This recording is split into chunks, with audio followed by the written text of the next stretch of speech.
আসসালামু আলাইকুম ভিউয়ার্স। সঠিক নিয়মে কিভাবে ব্ল্যাক কালার মিক্স করবেন এবং ভুল পদ্ধতিতে যদি আপনারা ব্ল্যাক কালারটা মিক্স করেন সেই ক্ষেত্রে কি কি ক্ষতি হতে পারে, এটার সমাধানটা কি এবং সঠিক নিয়মে কিভাবে ব্ল্যাক কালারটা মিক্স করতে হবে, এই পুরো বিষয়টা দেখতে হলে ভিডিওটা না টেনে শেষ পর্যন্ত দেখবেন।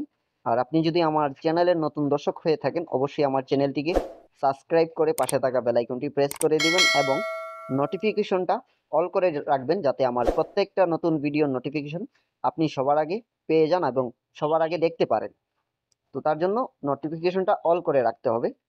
এবং ভুল পদ্ধতিতে যদি ব্ল্যাক কালারটা মিক্স করেন কি কি ক্ষতি হতে পারে।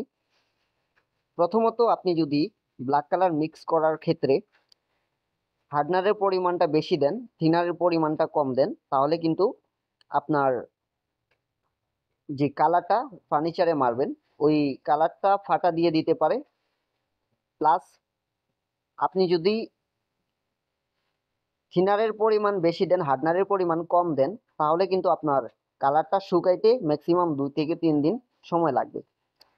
তারপর আপনি যদি থিনারের পরিমাণটা অতিরিক্ত বেশি দেন, তাহলে কিন্তু আপনার যে ব্ল্যাক কালারটা ওইটা বেশি পাতলা হয়ে যাবে, আর আপনি যখন কালারটা মারবেন তখন কালারটা ঝুলে যেতে পারে, কালারটা নষ্ট হয়ে যেতে পারে। এবং যদি আপনি ব্ল্যাক কালার মারার আগে ভালো করে ফার্নিচারটাকে পরিষ্কার না করেন, তাহলে আপনার যে ফার্নিচারের মধ্যে কালারটা মারবেন ওই ফার্নিচারটার মধ্যে বিচি বিচি হয়ে যাবে বালুর কারণে। তো তার জন্য অবশ্যই আপনারা ভালো সুতি টেনা দিয়ে পরিষ্কার করে তারপর আপনি কালারের কাজটা শুরু করবেন। এবং আপনি যদি কালারটা যখন গানের মধ্যে নিবেন তখন যদি কালারটা সুতিতে না দিয়ে ভালো করে ছেঁকে না নেন, তাহলে কিন্তু আপনার গানের মধ্যে প্রবলেম দেখা দিতে পারে। আপনি কালারটা মারতে পারবেন না, গানে প্রবলেম দিবে, কালারটা বের হবে না। তো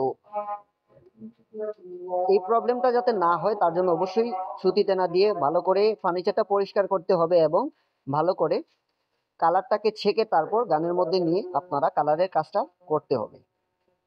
তো ভিডিওটা যদি আপনাদের কাছে ভালো লেগে থাকে বেশি বেশি করে শেয়ার করে দিবেন এবং লাইক কমেন্ট করতে ভুলবেন না। আজকের ভিডিওটা আপনাদের কাছে কেমন লাগলো সেটা অবশ্যই কমেন্টে জানাবেন এবং কে কোথায় থেকে দেখতেছেন।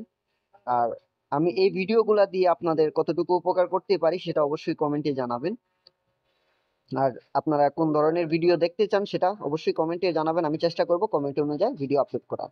তো এখন আমরা দেখব সঠিক নিয়মে কিভাবে ব্ল্যাক কালারটা মিক্স করতে হয়। তো সঠিক নিয়মে ব্ল্যাক কালার মিক্স করার জন্য প্রথমে নিতে হবে 300 গ্রাম টপ কোট, তার সাথে নিতে হবে 700 গ্রাম ক্লিয়ার সিলার। আর আপনি যেই কালারটা মিক্স করবেন, কালারটা মিক্স করার জন্য একটা পাত্র নিয়ে নেবেন যেটার মধ্যে আপনারা কালারটা মিক্স করতে পারেন। তারপর যেটা দিবেন সেটা হলো 446 থিনার। তো থিনারের পরিমাণটা দিতে হবে 2 লিটার। থিনারের পরিমাণটা একটু বেশি দিতে হবে, কারণ কালারটা যদি মোটামুটি পাতলা না হয় তাহলে কিন্তু আপনারা কালারটা মারতে পারবেন না, বেশি ঘন হলে গান দিয়ে বের হবে না। তো তার জন্যই থিনারের পরিমাণ দিতে হবে 2 লিটার। আমি আবারও বলে দিচ্ছি, 300 গ্রাম টপ কোট, 700 গ্রাম ক্লিয়ার সিলার, তার সাথে 2 লিটার 446 থিনার। তারপর যেটা দিবেন সেটা হলো হার্ডনার। তো হার্ডনারের পরিমাণটা দিবেন 600 গ্রাম। মূলত আমরা 1 লিটার সিলার মিক্স করলে কিন্তু হাফ লিটার হার্ডনার দেই। তো কালারের ক্ষেত্রে 100 গ্রাম বেশি দিতে হবে, কারণ আপনি থিনারটা বেশি ইউজ করতেছেন, তাই যাতে আপনার কালারটা শুকিয়ে যায় ঠিক টাইমে, যাতে কালারটা শুকিয়ে যায় তার জন্য 600 গ্রাম হার্ডনার দিতে হবে। তো হার্ডনারের পরিমাণ কালারের সময় 100 গ্রাম বাড়বে। 600 গ্রাম হার্ডনার দেওয়ার পর আপনারা ব্ল্যাক কালার দিবেন। তো ব্ল্যাক কালারের পরিমাণ দিতে হবে 2 ডিপা, মানে 2 কৌটা আর কি। আপনারা 2 ডিপা দিতে পারেন, কিংবা আপনাদের ব্ল্যাক কালার দেওয়ার জন্য একটা বোতল কেটে নিয়ে ওই বোতল দিয়ে আপনারা 2বার ব্ল্যাক কালারটা দিয়ে দিবেন। তো সবকিছু ঠিকঠাক মতো দেওয়ার পর আপনারা ভালো করে নাড়াচাড়া দিয়ে মিক্স করে নেবেন। মিক্স করে নেওয়ার পর আপনারা অবশ্যই সুতিতে না দিয়ে ছেঁকে তারপর কালারটা মারবেন। তো ভালো থাকবেন সবাই, দেখা হবে নতুন আরেকটা ভিডিওতে। আল্লাহ হাফেজ।